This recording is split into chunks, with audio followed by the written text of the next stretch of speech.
again, as usually with me Siti Sofianti dalam laporan akuntan. Di pertemuan kali ini, yaitu pertemuan forum yang ke-11 ya. Sebelumnya juga udah ada tugas besar 1, tugas besar 2, forum 1 sampai forum yang ke-10, and now itu forum yang ke-11. Nah, di forum yang ke-11 ini masih sama ya, maksudnya masih relatable sama forum-forum yang sebelumnya gitu, dimana kita masih ngebahas siklus akuntansi. Jadi yang sebelumnya kan kita udah pernah ngebahas siklus penjualan dan penagihan, siklus penggajian dan personalia, sampai siklus persediaan. Saat ini kita move to another siklus gitu ya, kita masuk ke siklus yang baru. Ada siklus pembayaran dan pembelian, ada siklus pendanaan, dan yang terakhir ada siklus kas dan setara kas. Nah, pertanyaannya sama aja ya seperti siklus-siklus yang udah pernah kita bahas sebelumnya, dan di siklus ini pun hampir semuanya kita pertanyaannya sama, yaitu audit berbasis resiko, dimana setiap siklus berarti akan diuji, akan dilakukan audit gitu ya. Ya, satu siklus itu pasti auditnya TOC, test of control, terus TOT, test of transaction, test of detail balances, terus dan yang terakhir itu test of SAP ya, analytical procedure gitu. Dan tujuannya apa sih gitu? Tujuannya ya pasti asersi, masing-masing dari pengujian itu tujuannya asersi untuk menguji bahwa transaksi, saldo maupun akun-akun tersebut sudah sesuai dengan ya tujuannya, yaitu asersi, CEVA, completeness, existence, valuation, accuracy, and presentation. And kita masuk ke pertanyaan aja langsung. Ini sistemnya akan saya buat seperti question and answer aja. Jadi kita akan bahas sesuai pertanyaan. That's coming up.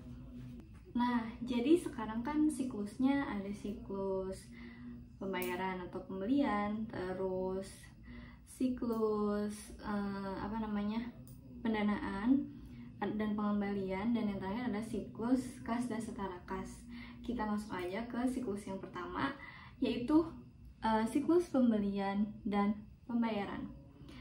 Nah, di sini sama ya, masih seperti forum yang sebelumnya, masih pakai entitas tugas besar.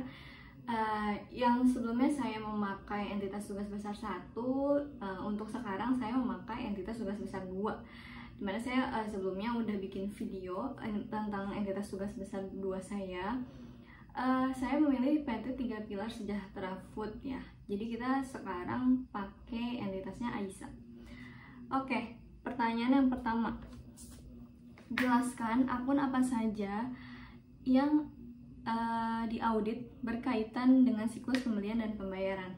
Oke, ini gambaran aja. Jadi si Aisyah ini yaitu perusahaan yang memproduksi makanan ringan ya, seperti biskuit, snack gitu, terus mie dan juga bihun, terus abis itu punya usaha beras juga, dan yang terakhir punya usaha di sektor kelapa sawit.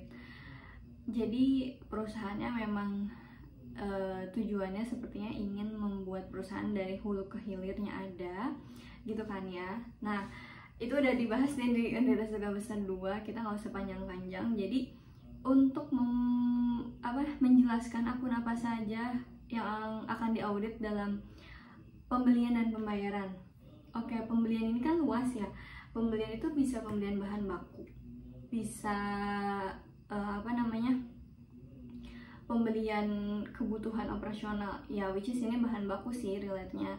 Tapi maksudnya pembelian juga ada pembelian aset, ada pembelian investasi mungkin ya. Pembayaran juga lebih ke tepatnya pembayaran untuk kegiatan operasional gitu, yang menopang kegiatan-kegiatan operasional gitu. Nah, pembayaran dan pembelian ini akunnya apa saja sih gitu kan. Pertama, kalau kita yang sebelumnya kita siklus penjualan dan penagihan itu pasti related dengan penjualan dan piutang, sales and account receivable. Nah, untuk yang sekarang nih, kalau misalnya kita pakai yang pembelian dan pembayaran itu pasti related banget dengan utang atau account payable. Apa aja misalnya kalau misalnya pembeliannya ini in case kita pembeliannya persediaan ya, berarti akunnya bahan baku ya misalnya, berarti akunnya persediaan, yang akan diaudit persediaan, bahan baku yaitu persediaan maksudnya. Terus ada juga kas dan setara kas atau juga hutang ya kan. Kalau misalnya ada pembayaran atau pembelian aset gitu kan ya, berarti pakai yang pembelian equipment gitu kan ya. Abis itu property, plant and equipment yang seperti itu. Terus abis itu juga kalau misalnya kita pembayaran sewa, maksudnya hal-hal yang menopang kegiatan bisnis. Contohnya misalnya kayak Aisyah ini punya pabrik gitu kan ya, berarti pabriknya butuh apa sih? Butuh biaya listrik, butuh biaya air, butuh apa namanya, biaya-biaya mungkin biaya sewa, biaya asuransi gitu. Nah itu kan biasanya kita beli atau kita bayarkan gitu. Nah biasanya menggunakan hutang atau kas.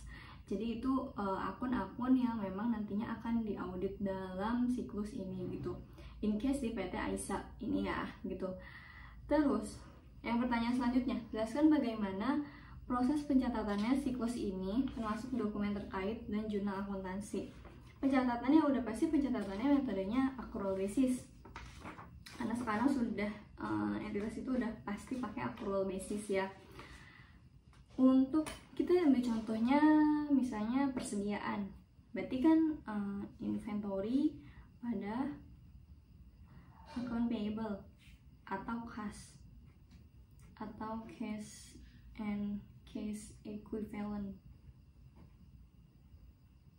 Nah, ini contoh pencatatannya. Kalau misalnya kita pakai ini pencatatan inventory ya, berarti pembeliannya bertambah, hutang nya bertambah kan di kredit. Tapi kalau misalnya pakai kas, berarti kasnya di kredit berkurang.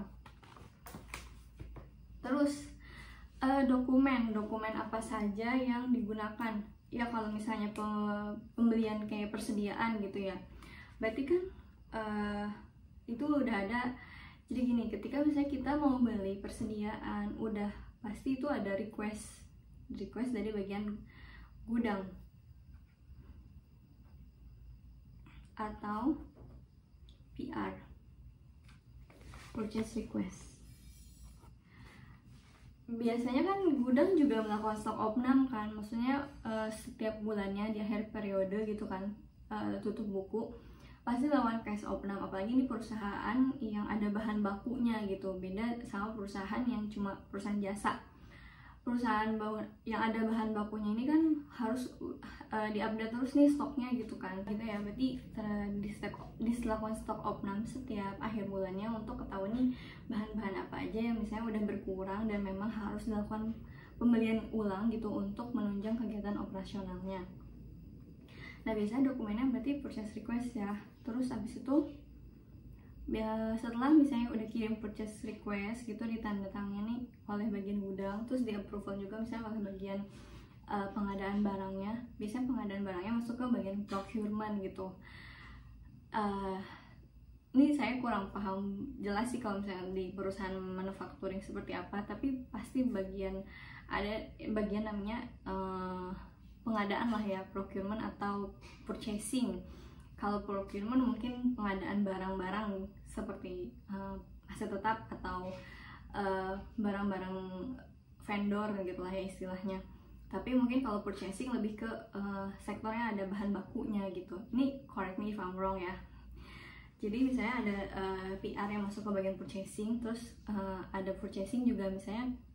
Nah di purchasing ini kan dokumen-dokumen biasanya udah ada pembeliannya itu biasanya ke vendor gitu atau ke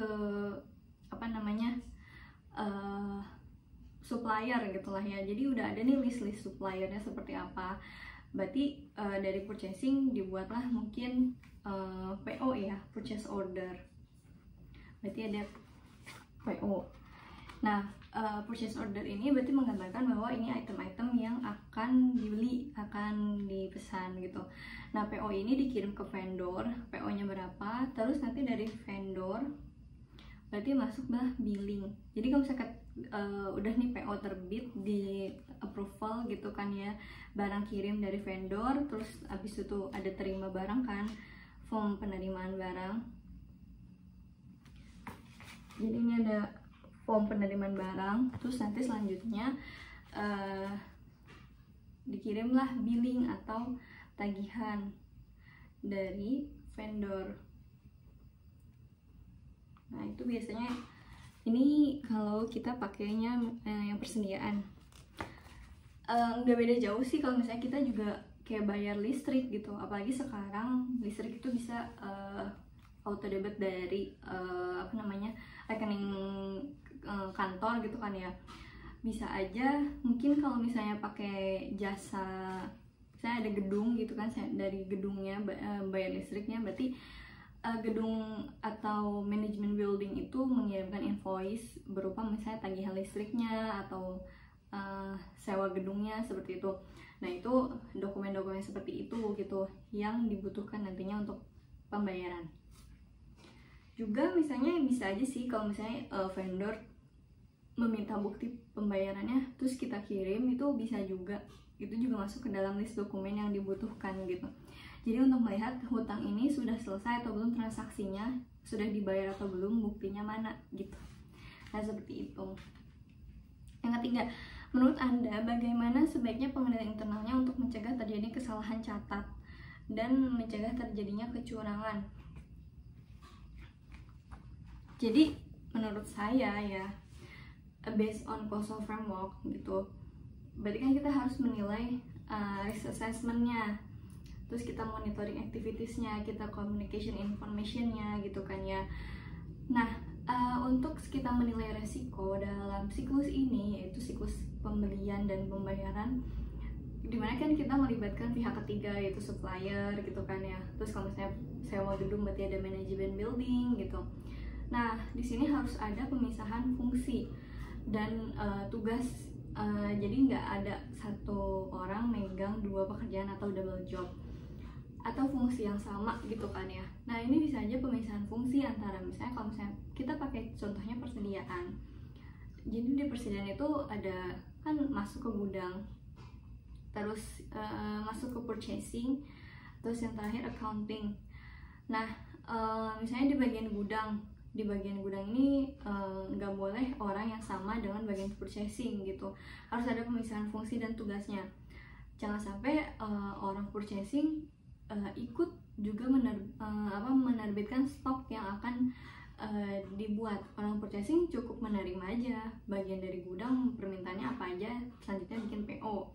Dan jangan sampai juga orang purchasing melakukan hal yang sama dengan orang accounting atau finance, dimana misalnya orang purchasing menerima invoice gitu karena biasa berkomunikasi dan melakukan follow up gitu ya, akhirnya ya udah deh kasih invoice-nya ke kamu aja, kamu yang sampein ke bagian accounting atau finance gitu. Nah itu jangan sampai kayak gitu. Ketika barang sudah diterima lalu invoice-nya masuk, itu harus ada apple to apple dengan finance dan finance, bukan finance dengan purchasing, karena purchasing udah selesai. Jadi pemisahan fungsinya seperti itulah yang dapat meminimalisir resiko-resiko yang mungkin terjadi. Resikonya ya bisa aja ya ada deal dengan orang purchasing dengan bagian gudang, oh kita pakai barangnya si ini aja karena bisa menguntungkan, nanti untungnya kita bagi dua, bisa seperti itu. Kalau kita mengambil sudut pandang seperti itu ya, tapi nggak semua orang tuh begitu gitu. Atau mungkin oh ya udah nih saya kasih tagihannya ke kamu ya, tapi kamu nanti oh misalnya saya kasih ke kamu ya uangnya gitu, misalnya vendor bayar ke purchasing biar terus-terusan beli ke supplier itu gitu. Nah itu jangan sampai meminimalisir resiko tuh, jangan sampai seperti itu gitu kan. Oke, kita buat risk assessment, lalu kita monitoring activitiesnya. Untuk vendor biasanya ia harus yang bervariasi lah, nggak cuma itu aja gitu. Nah biasanya tuh kayak gitu sih, ada beberapa vendor mungkin yang nakal, saya bayar deh ke kamu tapi kamu nanti beli di saya terus ya gitu. Nah seperti itu bisa aja terjadi. Nah gimana caranya ya, bisa aja maksudnya bisa aja dengan metode tender atau menunjukkan langsung gitu ya. Itu beda-beda metode ya setiap perusahaan gitu. Terus yang keempat, bagaimana cara menguji pengendalian atas siklus TOC-nya ini? TOC atau siklus pembayaran ini. Oke, TOC, Test of Control, bagaimana caranya? Pertama saya mau wawancara dulu sih. Maksudnya saya wawancara, saya observasi ya ke dokumen-dokumennya gitu kan ya. Terus saya pelajari dari dokumen-dokumen tersebut gitu. Jadi biar saya tahu bagaimana pengendaliannya, maka saya harus tahu dan saya harus lihat lagi gitu. Jadi kita observasi, kita wawancara, terus kita juga sampling. Caranya seperti itu. Kita pertama observasi, lihat dokumennya, kita pelajarin, kita baca, terus kita wawancara. Misalnya wawancara itu untuk memberikan bukti lagi gitu. Kalau misalnya dengan observasi saja tidak cukup, ya udah kita wawancara gitu, yang orang-orang terkaitnya siapa gitu kan, bagian-bagian yang terkaitnya, apakah bagian gudang siapa yang approvalnya, terus bagian purchasing siapa yang approvalnya juga, terus bagian accounting dan finance siapa yang approvalnya, misalnya gitu. Level approvalnya seperti itu. Terus kita sampling, udah kita sampling, kita lihat dokumen-dokumennya ya, kita observasi ya.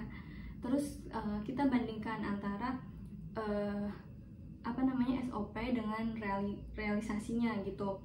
SOP-nya misalnya kalau misalnya ada tagihan di bawah 25 juta, pasti approvalnya sampai level direktur keuangan saja misalnya. Tapi kalau misalnya approval atau transaksinya di atas 25 juta, maka approvalnya sampai direktur utama. Nah itu kan beda-beda perusahaan membuat SOP-nya gitu. Nah tapi caranya kita sampling, kita lihat dokumennya, berarti kita observasi, terus kita bandingkan nih antara SOP dengan realisasi, apakah sudah memang dari semua yang kita sampling itu sudah sesuai atau belum gitu kan ya. Maksudnya pengendaliannya lemah atau kuat gitu kan.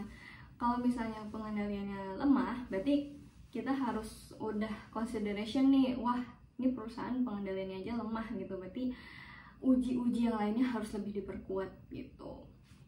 Terus bagaimana cara menguji pengendalian atas siklus pembayaran dan ini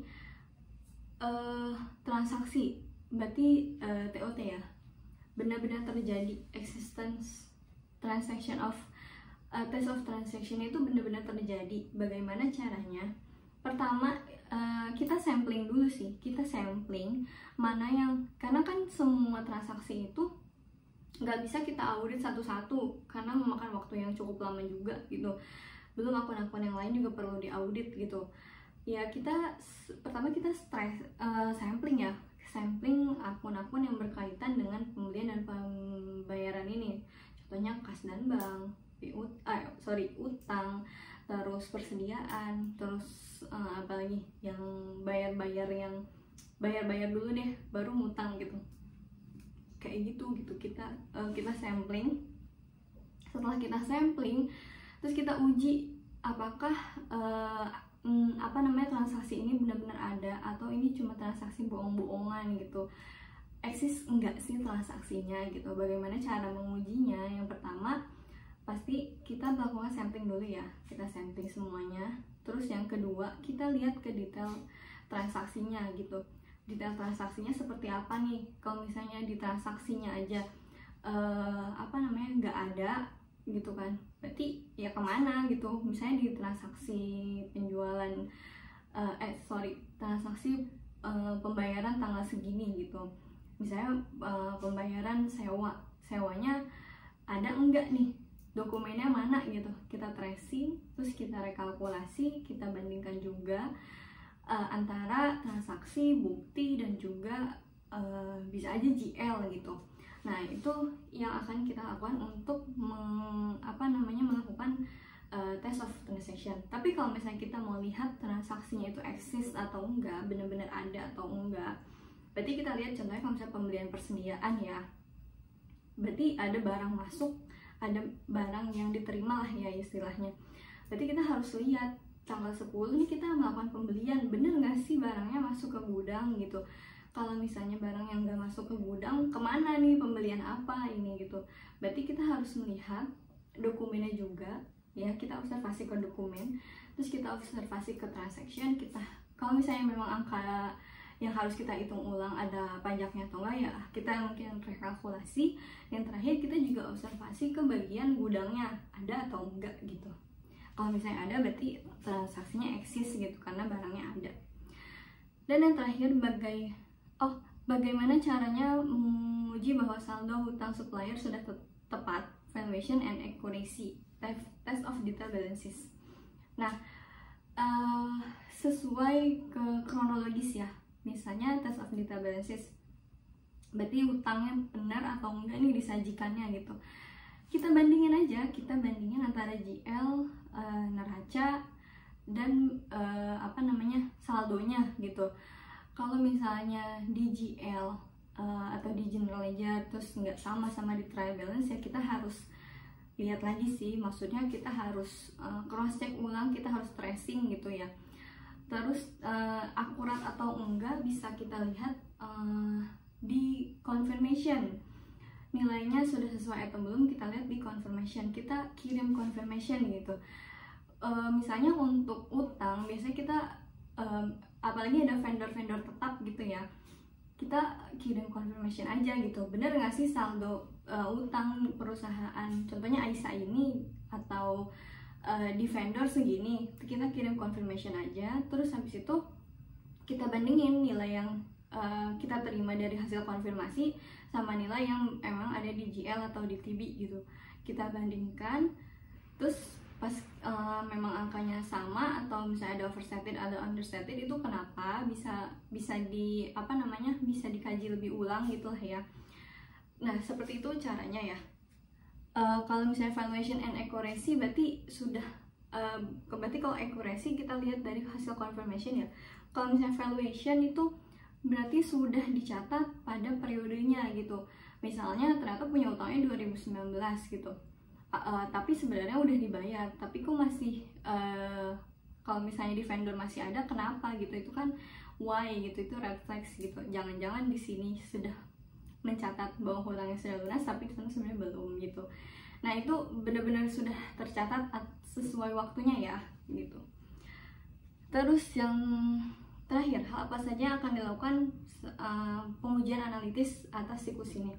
Pengujian analitis bisa kita membandingkan ya, kita review, kita bandingin antara hutang tahun yang lalu dengan tahun yang sekarang periodenya. Nah hutang-hutang ini kalau misalnya ada kenaikan atau ada penurunan itu kenapa gitu, kita wawancara ke pihak-pihak yang bersangkutan lah, biasanya finance and accounting, kenapa ini hutangnya begitu signifikan dari tahun sekarang ke tahun sebelumnya gitu, itu penurunan dan kenaikannya kenapa gitu. Jadi kita bisa tanya langsung setelah kita melakukan observasi dan kita menghitung dari prosedur analitis itu ya. Habis kita bandingin, kita review, ya udah kita setelah lihat hasilnya kita tanya gitu, kenapa. Kalau misalnya ada penurunan dan kenaikan yang signifikan ya kita tanyakan. Kalau misalnya memang tidak ada yang signifikan ya udah gak usah dicari-cari gitu. Oke, itu satu siklus yang pertama ya, siklus siklus pembelian dan siklus pembayaran. Masih nggak bisa move on dari siklus yang sebelumnya nih. Terus kita masuk ke siklus yang kedua, siklus pendanaan dan pengembalian. Sebenarnya pertanyaannya sama ya, satu siklus tuh pertanyaannya sama, tapi beda-beda siklus aja gitu.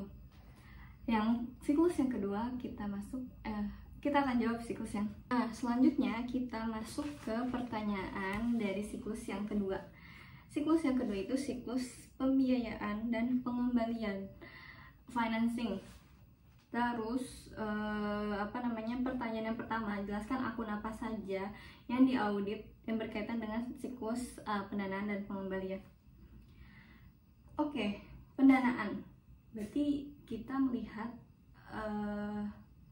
perusahaan ini lebih banyak ekuitasnya atau hutangnya, karena kan sifatnya pendanaan itu kan ada pendanaan dari internal dan pendanaan dari eksternal atau dari pihak ketiga gitu.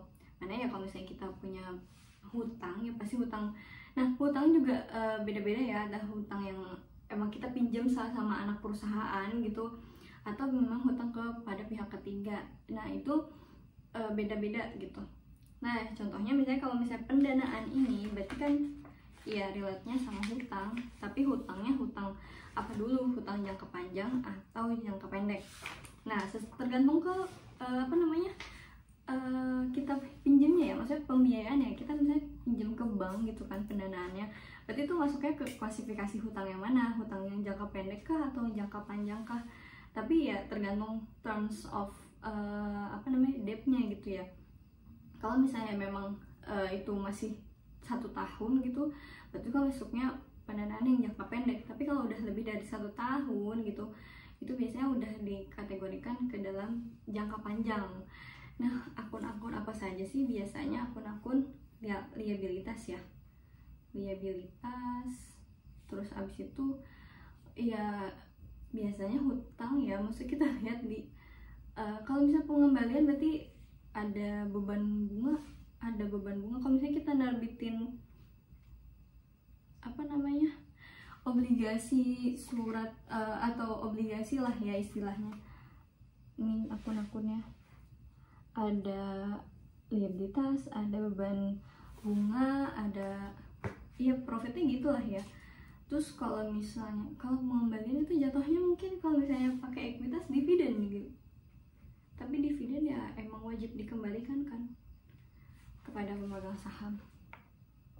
Nah cuma untuk yang relate sama ini pendanaan, kalau misalnya pendanaan bisa juga kayak financing lease, itu juga berarti ada hutang bunga atau beban bunga, berarti sama lah ya ini akunnya, liabilitas, beban bunga lah ya.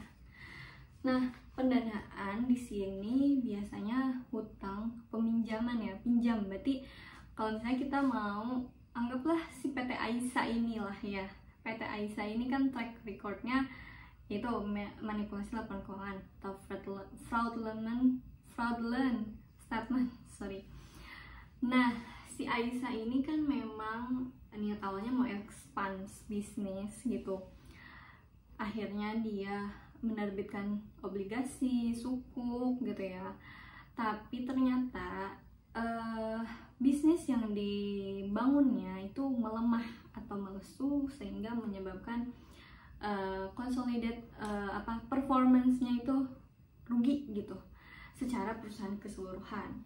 Terus dia juga ditimpa lagi dengan kasus bahwa perusahaan berasnya itu ditutup gitu karena memang terbukti melakukan penjualan beras subsidi tapi dijual dengan harga premium gitu kan. Dia kehilangan juga pendapatan yang 50% itu sehingga dia mengalami masalah likuiditas. Nah akhirnya yang harusnya dia bayar bunga dari obligasi-obligasi yang diterbitkan itu, karena memang nggak ada uang di dalam perusahaannya ya, makanya itulah yang disebabkan dia disuspend oleh BEI gitu. Nah pendanaan itu juga ada bunganya. Itu yang dimaksudkan ketika kita pinjam gitu sesuatu ya, misalnya pembiayaan untuk untuk ekspansi bisnis lah gitu, entah itu pembelian aset, pembangunan pabrik gitu kan, pembangunan perusahaan baru gitu kan, terus penambahan karyawan baru, itu kan juga butuh uang ya, butuh dana yang besar gitu. Makanya itu perusahaan biasanya minjam atau menerbitkan obligasi atau sukuk tersebut. Terus jelaskan bagaimana proses pencatatannya untuk siklus ini, termasuk dokumen terkait. Kalau misalnya kita hutang, berarti ya udah, berarti kasnya bertambah pada hutang bank. Contohnya kita pinjam ke bank ya, berarti setiap bulannya utang ini nanti akan ada beban bunga dan utang bunga gitu. Nah biasanya itu di accrue dulu, nanti ketika udah bayar baru direalisasi gitu ya, misalnya diakrui dulu beban bunga pada utang bunga, terus nanti pas bayar utang bunga pada kas gitu, karena udah selesai utangnya udah berkurang. Nah terus dokumen-dokumen yang terkait gitu, biasanya kalau misalnya kita pinjam ke bank berarti kan itu ada dokumen perjanjian ya antara perusahaan dengan bank, atau misalnya ada obligasi, berarti ada misalnya menerbitkan obligasi nih, contohnya kayak si Aisyah ini, tapi Aisyah juga punya hutang kepada bank juga sih gitu. Berarti bukti menerbitkan obligasi di BI lah ya yang harus kita lihat gitu, obligasinya obligasi apa, terus tenornya berapa, tingkat pengembalian bunganya tuh berapa gitu. Nah itu kita harus lihat dokumen tersebut. Terus kalau misalnya pinjam ke bank, berarti banknya bank apa, sistem pembiayaannya tuh seperti apa gitu kan ya. Terus nanti jangka waktu peminjamannya berapa tahun, terus dari bunganya itu berapa persen gitu. Jadi kita harus lihat dokumennya tuh benar-benar gitu lah ya. Kita berarti harus observasi juga ke dokumennya, kita pelajari. Terus mungkin kalau misalnya kita untuk menghitung bunga, kita lakukan rekalkulasi gitu ya, apakah benar nggak sih bunganya segini, yang udah dibayarin segini gitu. Terus bagaimana pengendalian internal yang baik untuk mencegah kesalahan catat. Pengendalian internal untuk mencegah kesalahan catat dan kecurangan dari siklus ini, pengembalian dan pembiayaan. Khawatirnya khawatirnya kita nggak bisa mengembalikan profitnya gitu, atau mengembalikan bunganya gitu. Berarti yang kita harus lihat adalah resikonya apa. Resiko kita melakukan pembayaran kan gagal bayar ya kan, gagal ngembaliin lah istilahnya gitu. Terus gimana untuk meminimalisir resiko itu ya, kita benar-benar harus harus siap gitu dengan segala resikonya. Kalau misalnya ada yang harus dijaminkan, apa yang akan dijaminkan gitu. Kalau misalnya itu if the worst thing happens, terus abis itu di penjaminan itu ditarik oleh bank, itu kayak gimana gitu. Kayak misalnya si Aisyah ini menerbitkan obligasi dengan jaminannya seluruh aset PT Indobras Unggul.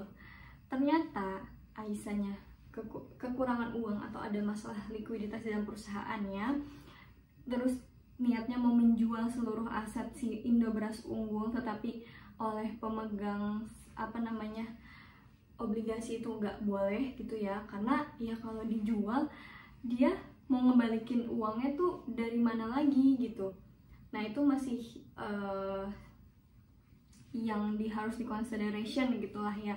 Jadi pas kita minjem, kita harus consideration lagi, ini kita minjem perlu banget nggak sih minjem gitu. Kalau nggak perlu-perlu amat, kalau masih bisa ketutup dari operasional ya udah gitu, kita berarti harus pakai uang itu dulu. Tapi kalau memang kita udah siap, udah perusahaan kita udah stabil gitulah ya, udah pengembalian, maksudnya pendapatannya sudah mulai stabil gitu, pasarnya udah ketahuan, ya udah kita memberanikan diri dengan jaminannya apa. Tapi jaminan tersebut ya siap diambil kalau misalnya ada gagal bayar kayak gitu. Berarti kita harus melihat resikonya gagal bayar. Gimana caranya biar ini nggak ada resiko itu? Berarti ya udah pinjamannya harus, makanya ada yang namanya debt to equity ratio. Jadi rasio hutang terhadap modal. Jadi pinjam boleh, berhutang boleh, asal nggak melebihi dari nilai modal yang ada di dalam perusahaan. Ketika misalnya hutangnya lebih besar dari modalnya, kalau misalnya bangkrut, modalnya habis, bayar hutangnya gimana? Tapi kalau misalnya hutangnya masih lebih di bawah dari modalnya, ya kalau misalnya Pak Yulit gitu kan ya modalnya masih bisa nutupin buat bayar hutang gitu, masih ketutup lah. Kalau misalnya operasionalnya nggak stabil gitulah ya, kan modalnya masih ada, masih bisa kan nutupin hutang seperti itu. Yaitu internal perusahaannya lah ya yang harus mengkaji untuk melakukan pembiayaan itu gitu. Terus bagaimana caranya menguji pengendalian, TOC, test of control. Iya, menguji itu sama aja ya, pengujian itu berarti kita melihat kita melihat SOP dari siklus ini. Misalnya pembiayaan, oke, pembiayaan bisa di approve atau bisa sah gitu ketika misalnya ada level approval dari direktur dan komisarisnya perusahaan, karena memang ada tujuan tertentu. Kalau misalnya nggak ada tujuan tertentu dan maksud tertentu, ya nggak usah lah gitu ya. Jadi misalnya gini, pembiayaan boleh, atau misalnya perusahaan boleh melakukan berhutang gitu kalau misalnya ada purpose. Jadi misalnya purpose-nya jelas gitu, purpose-nya untuk ekspansi bisnis. Ekspansi bisnisnya apa? Bangun pabrik. Kalau misalnya bangun pabrik itu bisa titik BMP ya namanya, titik kembali modalnya kapan gitu kan. Terus kalau misalnya dari pinjaman ini terus titik balik modalnya nggak achieve di tahun segitu, gimana ini? Jadi analisa perhitungannya udah jelas gitu kan ya. Itu kita lakukan pengendalian di situ, kita uji. Nah, misalnya purpose-nya untuk bangun pabrik. Ternyata pas bangun pabrik pas di tingkat BEP-nya atau break even point kembali modalnya di 2 tahun misalnya. Ini misalnya. Terus pas 2 tahun ternyata udah sesuai nih gitu kan. Jadi pengembalian modalnya sesuai, hutangnya bisa ditutup dari pendapatan yang ada gitu. Oke, udah sesuai berarti ya pengendaliannya. Terus kita lihat kalau misalnya nggak tercapai gitu. Terus dari mana pengembalian modalnya itu? Pembayaran hutangnya itu dari mana? Berarti nggak nutup kayak si Aisyah, nutup dari entitas anak yang lain gitu kan ya. Karena misalnya si Golden Plantation-nya rugi, terus nutup dari anak entitas yang lain. Iya, anak entitas yang lain terus buat operasionalnya kayak gimana gitu. Nah, kayak gitu pengendalian yang harus kita uji, kita observasi, kita tanya jawab atau kita wawancara, terus kita bandingkan antara realisasi dengan SOP seperti itu. Terus bagaimana caranya menguji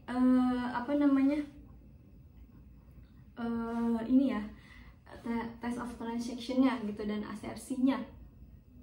Oke, kita lakukan confirmation lagi-lagi. Kalau misalnya kita punya hutang bank lah ya, kita lakukan confirmation kan ke bank. Nih bener nggak Aisyah punya hutang segini, Aisyah punya hutang pembiayaan segini, benar apa enggak? Nanti banknya konfirmasi, oh oke, benar, saldo hutangnya udah segini. Oke, kita bandingkan dengan transaksinya, transaksi per bulannya dibayar nih pokok dan bunganya gitu. Terus kita rekalkulasi antara data hutang yang udah dikirim sama bank dengan yang ada di catatan kita. Benar nggak sih? Karena kan setiap bulan nih ada transaksi bayar bebannya, bayar hutang bunganya, bayar hutang pokoknya gitu ya. Terus pas di confirmation sama si bank, oh saldonya udah segini karena memang ada pembayaran terus-terusan gitu. Maksudnya pembayarannya lancar gitu lah ya, kreditnya. Terus kata si Aisyahnya ya udah sama, ya udah berarti itu udah klop, udah match. Klop. Terus bagaimana menguji existence? Berarti hutangnya jangan sampai kayak si kayak si Aisyah melakukan penjualan gitu tapi masih ke entitas yang punyanya si Bapak Monggo Gintanya ini. Jadi kita harus benar-benar melihat transaksi hutangnya ada apa enggak, karena uangnya diterima enggak gitu. Kita lihat lah ya, uangnya diterima apa enggak, real uangnya diterima enggak gitu. Terus purpose-nya apa? Misalnya purpose-nya bangun pabrik, bener nggak pabriknya ada enggak, jalan apa enggak. Itu berarti hutang itu pembiayaan itu digunakan lagi, diputar lagi gitulah ya untuk operasional dan ekspansi bisnisnya. Terus bagaimana caranya menguji bahwa berarti TDB ya, saldonya benar. Itu tadi kita ngirim confirmation terus kita uji saldonya. Misalnya udah sesuai nih, harusnya memang bayar setiap akhir bulan tanggal 28, misalnya bayar beban bunga dan bayar pokoknya. Terus udah dibayar, terus udahlah lancar gitu lah ya, karena itu auto debit dibuatnya misalnya gitu. ya udah berarti itu valuation. Terus akurasi, nilainya sesuai nggak yang dibayar sama yang tertera gitu. Biasanya kalau misalnya hutang bank itu dibuatnya auto debit karena pas tanggal jatuh tempo harus udah bisa bayar gitu. Kalau misalnya nggak bisa bayar itu langsung ditanyain tuh kenapa nggak bisa bayar ini uangnya gitu. Terus bagaimana cara pengujian prosedur analitis? Prosedur analitis kita bandingin aja. Kalau misalnya nanti saya akan insert ya di prosedur analitis. Jadi kalau misal di si Aisyah ini saya lihat hutang bunganya obligasi lah ya, hutangnya itu di tahun 2016 ada, di tahun 2017 nggak ada gitu. Itu correct me if I'm wrong ya, karena itu masalah likuiditas, dia nggak bisa bayar, terus disuspend oleh BI. Akhirnya sebenarnya laporan keuangannya di restated karena BI nggak mau, harus dibenerin dulu gitu. Kalau misalnya pengujian analisis prosedur ini ada prosedur analitis, biasanya kita bandingin aja ya, kita bandingkan tahun yang sebelumnya dengan tahun yang saat ini, perbedaannya apa, signifikan atau enggak. Kalau misalnya itu signifikan, kita tanya ini kenapa bisa signifikan. Itu yang harus di taking consideration sama si auditor. Jangan sampai itu red flags tapi kitanya nggak jeli gitulah ya melihatnya, terus akhirnya uncontrol gitu. Seperti itu siklus pembiayaan dan pengembalian. Kita masuk ke another siklus. Jadi ini siklusnya yang terakhir, kas dan setara kas atau cash and cash equivalent. Kas dan setara kas ini, kas itu bisa kas kecil dan bank. Maksudnya rekening bank, bukan rekening bank, iya saldo bank. Tapi cash equivalent itu bisa aja deposito yang dicairkannya bisa dicairin cepet gitu. Misalnya depositonya yang di bawah 3 bulan lah, 1 bulan juga gitu, yang deposito yang bisa dicairkan cepat itu masuk cash equivalent. Tapi kalau misalnya nggak bisa dicairin cepat ya itu masuknya investasi lah ya gitu. Terus apa aja yang kas dan setara kas? Biasanya kas dan setara kas ini ya yang kita uji ya, kan kas itu general ya, kadang semua pembayaran juga pakai kas gitu, jadi udah pasti akunnya banyak gitu, general, umum gitu kan ya, karena emang alat pembayarannya ya pakai kas gitu. Iya, yang kita uji pasti saldo kas. Terus misalnya kalau misalnya ada hutang, biasanya hutang lah ya, atau ada penerimaan piutang gitu kan, atau ada sales. Ini lebih kas tuh lebih ke general. Ini gini, ini kas, terus ada misalnya hutang dibayar pakai kas, piutang diterima, berarti kasnya naik gitu. Terus salesnya pakai kas, berarti salesnya naik, kasnya juga bertambah. Tapi in general banyak kan, mostly ya pakai kas gitu pembayarannya. Nah itu yang akan kita audit, akun-akun general yang relatable banget sama kas. Terus bagaimana proses pencatatannya? Banyak ya proses pencatatannya, kita ambil salah satunya aja ya. Misalnya kayak tadi kita bayar supplier lah istilahnya, bayar vendor pembelian gitu kan biasanya kan persediaan atau raw material pada utang usaha lah kan gini awalnya, terus dibayar berarti utangnya berkurang, utang usaha udah kas, pakai kas bayarnya, berarti gini, utangnya berkurang, kasnya berkurang juga gitu.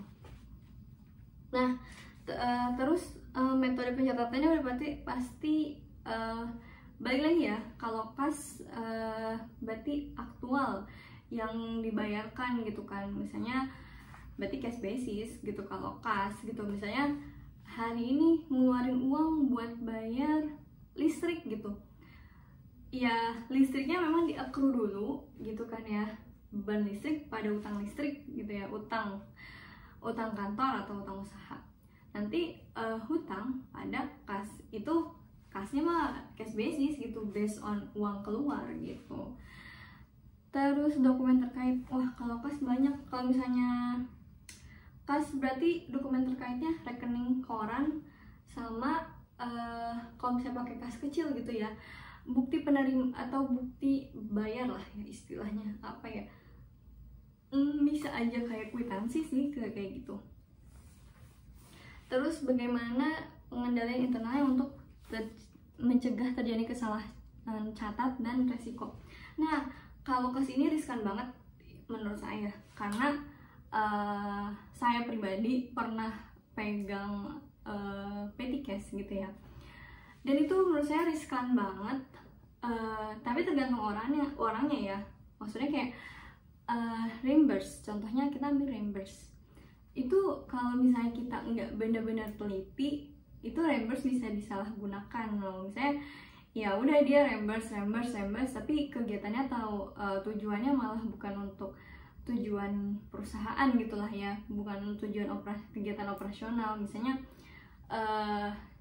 misalnya dia ketemu klien, meeting dengan klien yang harusnya habisnya segini, tapi karena emang ada uang, maksudnya makan pribadi masuk terus di reimburse gitu, itu enggak banget gitu. Maksud saya itu kecurangan yang dapat terjadi ya sama kas gitu. Kalau misalnya pada bank, kita lihat level approvalnya gitu lah ya. Contohnya misalnya transaksi bisa jalan kalau misalnya ada approval dari manajer keuangan gitu di vouchernya atau di dokumennya. Oke, berarti bisa dijalanin. Nah, kalau kas ini rentan banget, karena yang mengkontrol itu cuma antara si yang pegang uang kas dengan yang bersangkutan atau usernya gitu. Tapi bisa aja sih sebelum usernya reimburse, usernya ngajuin dulu ke atasannya. Biasanya ini bagiannya GA ya, General Affair atau Personalia. Jadi nanti masukin uang, maksudnya detail-detail reimburse-nya apa aja, struknya apa aja, purpose-nya apa, purpose-nya untuk kegiatan yang bersangkutan dengan perusahaan atau enggak. Kalau enggak ya udah dicoret gitu. Nah, resikonya ya berarti kayak gitu. Berarti pengendaliannya seperti apa? Pengendaliannya iya, kalau mau reimburse berarti harus tanda tangan persetujuan atasan, persetujuan misalnya manajer atau manajernya keuangan gitu. Kalau nggak ada itu nggak bisa direimburse, berarti nggak bisa pakai uang kas gitu. Terus bisa aja kas itu karena fisik ya, kalau kas kecil ya, karena fisik nggak rentan hilang sih. Maksudnya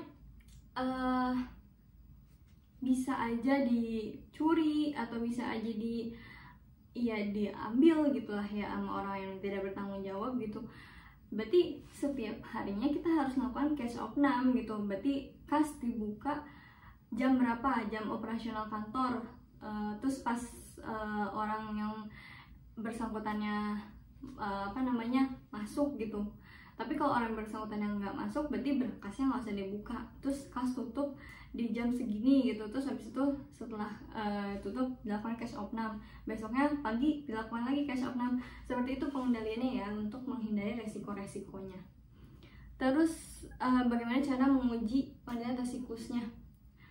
Test of control, kita balik lagi. Kalau test of control berarti kita lihat SOP-nya, terus kita bandingin, kita review lah ya istilahnya. Terus kita wawancara, kalau misalnya kita ada yang nggak ngerti nih, ini kenapa gitu, kita sampling dulu, terus kita tracing juga. Tracingnya bukan ke ininya ya, kita tracing dokumen-dokumen terkaitnya, terus kita bandingin. Misalnya SOP-nya apa, level approval tadi lah ya istilahnya. Level approvalnya harus ke manajer keuangan, terus pas di dokumennya nggak ada. Kok bisa transaksinya jalan pakai bank, tapi kok nggak ada approval dari manajer keuangan, gimana kok bisa seperti ini gitu. Nah itu kan dari sampling yang udah kita buat gitu. Terus bagaimana mengetahui bahwa transaksinya memang ada kas ini? Jadi kas ini kan memang rentan disalahgunakan lah ya. Contohnya kalau misalnya kas kecil tadi, kalau misalnya bank transaksinya ada apa enggak, kita lihat rekening koran. Itu pengendalian yang menurut saya pengendalian yang kita tidak perlu capek-capek buat gitu, karena itu udah ada, itu udah diberikan oleh pihak ketiga gitu. Jadi rekening koran itu udah ke tracing semua tuh pendapatan, pengeluaran gitu ya, untuk apa aja purpose-nya, ke siapa aja, itu udah kelihatan banget gitu. Nah menurut saya kalau misalnya eksis atau enggak, ya udah kita lihat aja di transaksinya, terus kita tracing ke dokumennya benar apa enggak transaksinya terjadi, kita lihat rekening korannya. Kalau misalnya nggak ada ya kenapa, kalau misalnya ada dan namanya tidak sesuai gitu, ini buat apa tujuannya juga gitu. Terus kalau misalnya cash equivalent gitu kan, deposito, ya udah kita kirim confirmation, udah paling jelas tuh kita kirim confirmation ya. Saldo di PTA segini, rekening A nya gitu di bank A, di bank A dengan rekening segini, saldonya segini gitu. Terus depositonya segini, nanti juga akan saya masukkan gitu lah ya. Ini contoh si Aisyah. Terus itu tadi melakukan TOT ya, berarti test of transaction gitu ya. Kita review, kita bandingin, kita rekalkulasi gitulah ya istilahnya. Terus kalau misalnya eksis apa enggaknya, ya dengan adanya confirmation itu gitu. Terus kita lihat ke buktinya memang ada. Oh ada penempatan deposito, depositonya ada nggak di bank A? Oh ada, kalau lewat confirmation katanya ada, punya saldo. Oke, berarti memang depositonya eksis gitu. Terus bahwa saldo sudah sesuai, atau ini test of detail balances ya. Test of detail balances berarti kita dari confirmation itu kita lihat misalnya di perusahaan saldo di bank, punya rekening bank banyak nih, bank A, B, C, D, terus saldonya segini, terus kita lakukan confirmation, dibalas sama si pihak banknya ternyata udah sesuai, berarti memang saldonya sudah sesuai dengan saldo yang ada di banknya juga. Terus bagaimana analitis atau prosedur analitisnya?